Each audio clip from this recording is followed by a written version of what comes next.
বিসমিল্লাহির রহমানির রহিম। আসসালামু আলাইকুম। Welcome to my another blog video Farzana's lifestyle. আজকে আমি আবারও একটি ডেইলি ব্লগ নিয়ে আপনাদের মাঝে হাজির হয়েছি। অ্যাকচুয়ালি মেয়েদের জীবনটা একটু একঘেয়েমি, তাই না? প্রতিদিন রান্না করতে হবে, খেতে হবে, এক্সেট্রা আর কি।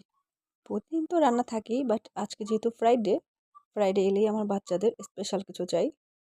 স্পেশাল তাদের কথা হচ্ছে ফ্রাইডেতে হয় তাদের বিরিয়ানি খেতে হবে, নয়তোবা পোলাও, রোস্ট অথবা মাংস। এগুলো এগুলো তাদের চাই। ফ্রাইডে মানেই তাদের এগুলো লাগবেই। সেই ঈদের আগের থেকে শুরু হয়েছে মাংস খাওয়া। তারপরও তাদের মাংস খাওয়ার তৃপ্তি মেটে না। তাদের শুধু মাংস দিয়ে ভাত খেলেই যথেষ্ট, অন্য কিছু তাদের পছন্দ না। তাই আজকে যেহেতু ফ্রাইডে, তাদের এর জন্য পোলাও আর রোস্ট করব। এই যে এখানে রোস্ট রান্না হচ্ছে, সাথে হচ্ছে বেগুন ভাজা। আর আমাদের জন্য একটু ডিফারেন্ট, আমার আর আমার হাজব্যান্ড আমরা হচ্ছে মাংসটা খাবো না। আমরা এর জন্য অন্য আইটেম করব, সেটা পরে দেখাচ্ছি। যেহেতু রান্নার ভিডিও শেয়ার করছি, একটা সিক্রেট আপনাদের সাথে শেয়ার করি। এখানে যেটাই রান্না করি না কেন, দেখা যায় যে ঘি দিলে টেস্ট কিন্তু অনেক বেড়ে যায়। বাট ঘিটা একটু ব্যয়বহুল, অনেক কস্ট হয়ে যায়।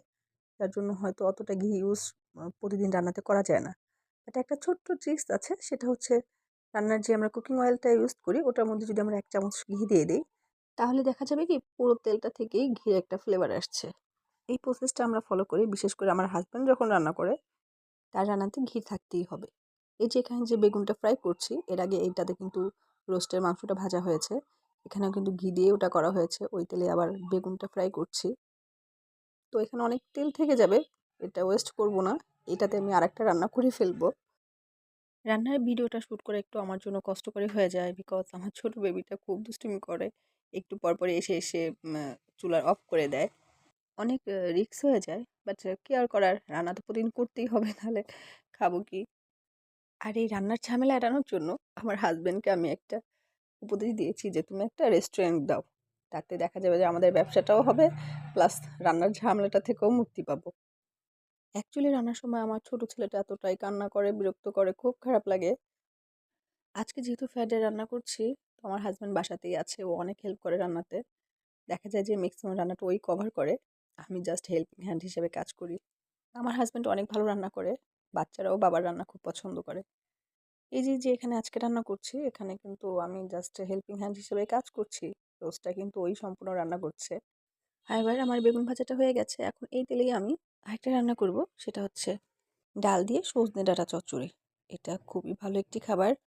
আর এই গরমে তো সজনে ডাঁটার তুলনাই হয় না, অনেক উপকারী একটি সবজি সজনে ডাঁটা। এই রান্নাটাও কিন্তু আমার হাজবেন্ড করবে। যাই হোক, দুজনে মিলে খুব তাড়াহুড়ো করেই ফ্রাইডে রান্নাটা কমপ্লিট করছি। এই সেট আমার মুরগি রোস্টার রান্না কমপ্লিট। এবার এখানে ডাল দিয়ে সজনে ডাঁটা রান্নাটা হবে, আরও আরেকটা চুলাতে হচ্ছে পোলাওটা তুলে দিব। আমরা খুব তাড়াহুড়া করছিলাম এই রান্নাটা কমপ্লিট করার জন্য। আগে মশলার সাথে ডালটা ভালো করে ভুনা করে নিয়ে এর মধ্যে সজনে ডাঁটা দিয়ে আবার একটু ভালো করে ভুনা করে নিয়ে কিছুটা পানি দিয়ে এটা কুক হতে দিচ্ছি। এদিকে রোস্ট হয়ে গেছে, মাশাআল্লাহ অনেক সুন্দর কালার এসেছে রোস্টের, দেখতেও ভালো লাগছে আমি।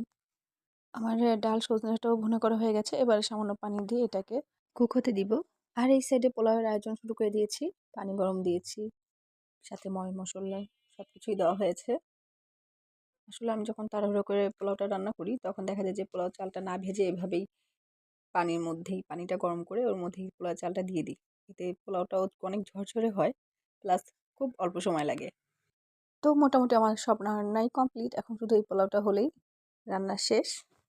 এই পোলাও চালটা এবার আমি ঢাকনা দিয়ে ঢেকে খুব অল্প জালে কুক হতে দিব। এখানে মনে হচ্ছিল যে ঘির পরিমাণ একটু কম হয়েছে তেলে, যার জন্য একটু ঘি দিয়ে দিলাম, দিয়ে একটু মিক্সড করে নিচ্ছি। ঘি ছাড়া তো পোলাও ভাবাই যায় না। যাই হোক, আমি সব ভালো করে মিক্সড করে নিয়েছি। আমার পোলাও 50% হয়ে গেছে। এখন জাস্ট একটু এটাকে আমি দমে রাখবো। পোলাওটা হতে থাক, আর এইদিকে আমার সজনে ডাঁটার ডালটাও কিন্তু কমপ্লিট হয়ে গেছে। আর সাথে হচ্ছে আমার পোলাওটাও হয়ে গেছে, রান্নাও কমপ্লিট। আর ওদের খাবার সার্ভও করে দিয়েছি। তাদের আবার এমনি খাবার দিলে হবে না, রেস্টুরেন্ট স্টাইলে তাদের খাবারটা হবে। হ্যাঁ, এবার কেমন হলো আমার এই আজকের এই ব্লগ ভিডিওটি, অফকোর্স কিন্তু কমেন্টস করে জানাবেন। ভালো থাকবেন। Thank you for watching. আল্লাহ হাফিজ।